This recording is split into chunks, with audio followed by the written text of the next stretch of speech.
Hoje eu tenho 44 anos e toda a minha jornada foi construída ao lado de pessoas que me deram uma base fundamentada. Então, assim, tudo que eu sou, quem eu sou, tudo que eu produzo, eu devo à minha base, que é família. E é por isso que eu hoje luto muito por famílias, né? Porque nós sabemos que a família, ela é a base da sociedade. Então, eu sempre tive uma mãe muito presente. A minha mãe, ela foi mãe solo, ela engravidou muito cedo, muito jovem, devido a muitos problemas que ela veio de uma família desestruturada. Ela engravidou muito cedo, engravidou aos 16 anos. E ela me criou sozinha, né? Até que ela se casou. Mas eu tenho nela uma mulher forte, uma mulher cheia de fé e de esperança. E foi através dela que eu me tornei quem eu sou. Você é filha única? Depois dela, quando a minha mãe me casou, ela teve o meu irmão mais novo.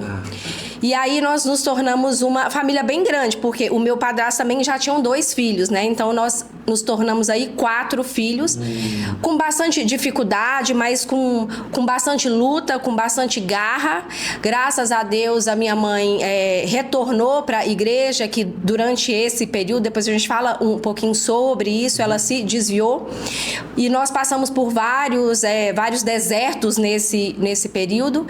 Então eu sempre tive um senso de muita responsabilidade, que a minha mãe ficou comigo sozinha, ela foi mãe solo até eu completar 6 anos de idade. Então, durante essa minha primeira infância, eu sempre tive um senso de responsabilidade muito grande, porque era eu e ela.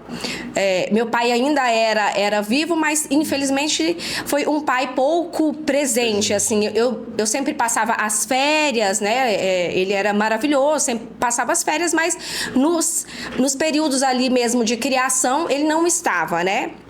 Então, essa minha primeira infância, eu tive esse meu senso de responsabilidade um pouco mais aguçado por precisar cuidar, por precisar ser responsável, por precisar ser parceira da minha mãe quando era só eu e ela.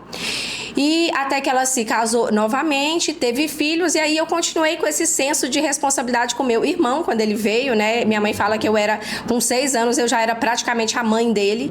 Então eu sempre fui essa criança muito correta, muito certa, né? E a partir desse momento que minha mãe retornou para a igreja, nós nos fortalecemos, e ali eu fui uma adolescente que tive uma vida toda diante do Senhor. Então tinha muitas responsabilidades dentro da igreja, participava de todos os ministérios ali, fui professora da salinha, participei do grupo de dança, do louvor. Então isso tudo criou muita responsabilidade e senso de justiça em mim. E somado a uma história que nós temos na família, eu me tornei muito justiceira, muito justa, muito correta, muito protecionista, de proteger aquele que era mais fraco, de proteger aquele que precisava de um amparo. E isso tudo me levou para o direito. Quando eu terminei e fui escolher uma profissão, analisando quem eu era, como eu era, tudo me levou a escolher o direito, para fazer justiça, para lutar pela justiça. A senhora compartilhou algo muito forte comigo. A sua avó, né? Que era missionária. Foi vítima de violência, né? Então, assim, como essa tragédia marcou a sua vida, de tal maneira que a despertou com esse senso de justiça e essa paixão por proteger outras mulheres. Conta pra gente isso, abre pra nós esse leque. Os meus avós, eles também... Se a senhora não ficar incomodada com isso. Os meus avós, eles eram missionários, né? Então, eles sempre levaram a palavra, e eles eram missionários indígenas, né? Eles trabalhavam no Brasil todo pregando em tribos indígenas.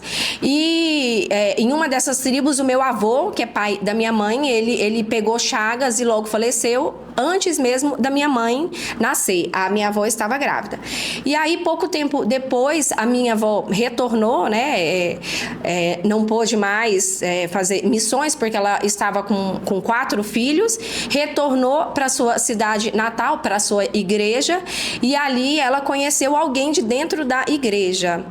E aí, apóstolo, isso também me traz hoje na minha vida profissional algo que eu faço muito, que é não só palestrar para fora, mas eu falo muito e prego muito dentro das próprias igrejas, porque muitas vezes dentro das próprias igrejas nós encontramos mulheres que sofrem violência, nós encontramos homens também cristãos que eles são agressores. Então nós não podemos fechar os olhos para dentro das nossas igrejas. E eu também falo muito com pastores, com líderes, que eles também precisam ter esse olhar atento, porque a minha avó era alguém de dentro da igreja, o companheiro que ela arrumou era de dentro da igreja, e ainda assim eles se casaram e ela sofreu uma relação muito abusiva, sofreu diversos tipos de violência, não só ela, como os filhos, os 4 filhos sofreram violência. Então, sua avó é mãe da sua mãe e mãe do seu pai? Essa minha avó é mãe da mãe. Ah, tá, da sua mãe. Mãe da minha mãe. Então, assim, foram anos de sofrimento, não só para a esposa, mas para todos os filhos, né? E gerou uma série de problemas futuros para toda a família, que é algo também que eu falo muito. Quando uma mulher é agredida, não fere só a mulher, mas fere toda a família. Os filhos são agredidos, os filhos levam traumas, ficam frustrados e levam isso para as outras relações, né? E aí isso foi anos de sofrimento, anos de agressão, até que essa minha avó, em um contexto de uma dessas agressões, ela foi morta pelo seu companheiro, né? E hoje eu não tenho mais essa história como dolorosa, porque eu sei também que em tudo há um propósito do Senhor. Com essa história Deus usa, né? Não só a mim como neta, mas Deus usa todas as outras filhas, né? São 4 filhas hoje, inclusive uma que é filha dos dois, tanto do agressor quanto da minha avó, mas assim, essa história nos uniu. Essa filha também, ela é super amada e hoje Deus tem um propósito também na vida dela. Então essa história nos fortaleceu para que toda a família hoje pudesse levar o nome do Senhor, cuidar de outras pessoas, trazer o que é e tentar salvar outras mulheres. Então a senhora, o que lhe motivou a causa principal foi essa questão da sua avó, que foi vítima de violência. Aí despertou de trabalhar nessa área, de entrar na justiça, ser delegada, defender as mulheres. Isso. E quando a senhora está diante de um agressor, isso vem à sua mente? Isso lhe causou traumas? Isso... Como é que a senhora separa isso? Entendeu? Daquilo que a senhora viveu lá atrás com o agressor que está na sua frente ou com aquela mulher que sofreu. Apóstolo, quando eu comecei, eu tinha essa dificuldade, porque sempre que você se depara com casos, e principalmente casos parecidos, é claro que me retoma ao passado. Mas como eu falei, eu creio que Deus tem um propósito em todas as coisas. Muitas vezes, quando a gente está passando pelo momento, pelo problema ou por um trauma, a gente não entende o propósito daquilo. Mas hoje eu sei que Deus permitiu que nós todos, né, todos da minha família, passássemos por isso, para que hoje nós pudéssemos ser usados para abençoar outras pessoas. Então, assim, hoje eu não me dói, eu não sinto dor quando eu me deparo com uma história parecida, mas eu sinto força, eu tenho vontade de transformar aquela mulher, eu tenho vontade de salvá-la e de mostrar para ela que aquilo que ela está vivendo, ela pode sim colocar um ponto final e não terminar como a minha avó terminou. Pois é, eu perguntei isso porque eu, como pastor, a gente lidar com essa situação também. Como um líder espiritual e como um homem. Como homem, eu estou diante de uma situação onde eu vejo alguém sendo vítima. A minha vontade é fazer justiça com as minhas próprias mãos. Mas aí eu tenho que ponderar, não é assim que eu tenho que fazer. Eu tenho que ir para a palavra, eu tenho que agir como um homem de Deus. Uma vez eu estava na igreja, tinha uma irmã que ela chegava com o olho roxo o tempo todo. E o que é isso? Ela sempre escondendo. E aí eu falei assim, o que está acontecendo? Depois da terceira vez. E ela, eu falei assim, quando isso acontecer, me liga. E ela me ligou um dia. E eu fiquei assim, na hora, eu falei, eu estou indo aí. E eu fui. Só que antes eu passei na empresa de um diácono, levei ele comigo. Vamos juntos. Vamos lá. Cheguei lá, a mulher estava num canto de roupas íntimas, no canto da sala, sentada. Os 2 filhos, meu Deus, chorando, eram gêmeos, 2 criancinhas.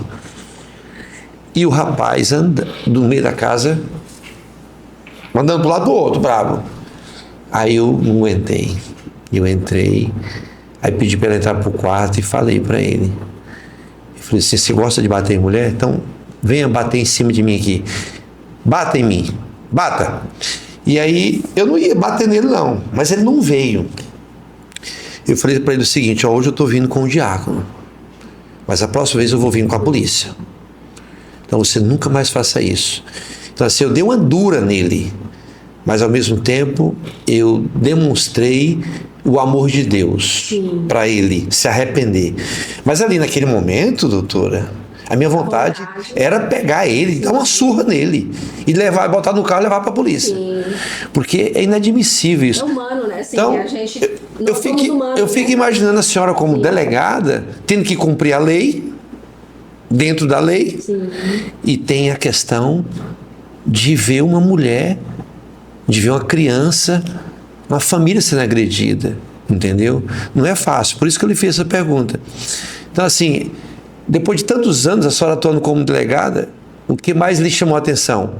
Quais são os sinais de uma mulher, sua família, seus vizinhos ou amigos que precisam perceber antes que a violência chegue ao extremo? Quais são os sinais para que haja uma denúncia? A senhora podia falar sobre isso? Eu digo que a mulher, apóstolo, quando ela está sofrendo qualquer tipo de agressão, que é importante a gente frisar que não é agressão apenas essa física, né?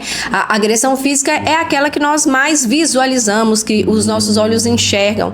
Mas a Lei Maria da Penha, ela traz 5 tipos de violência, né? Ela traz a violência também moral, a violência patrimonial, a violência sexual e a violência psicológica.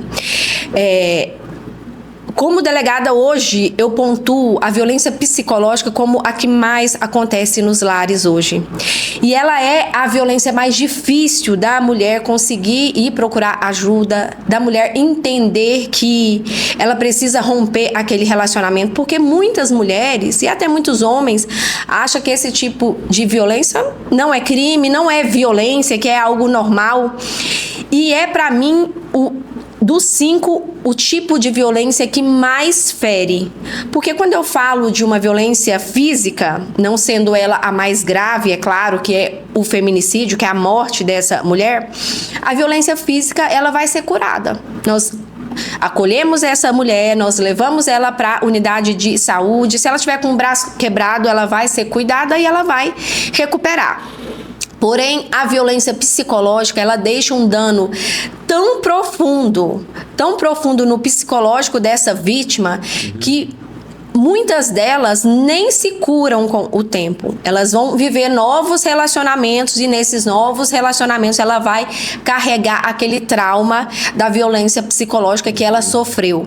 Então, a gente percebe, família, amigos podem perceber uma mulher sendo agredida ou uma mulher sofrendo violência, ela pode perceber o sinal através do psicológico. Entendi. Então, essa mulher, ela começa a se afastar dos colegas, ela começa a deixar de ir para a igreja, por exemplo, ela já não quer ir para os locais que ela frequentava, ela já deixa de estar no círculo de amizade dela, ela passa a ser muito chorosa.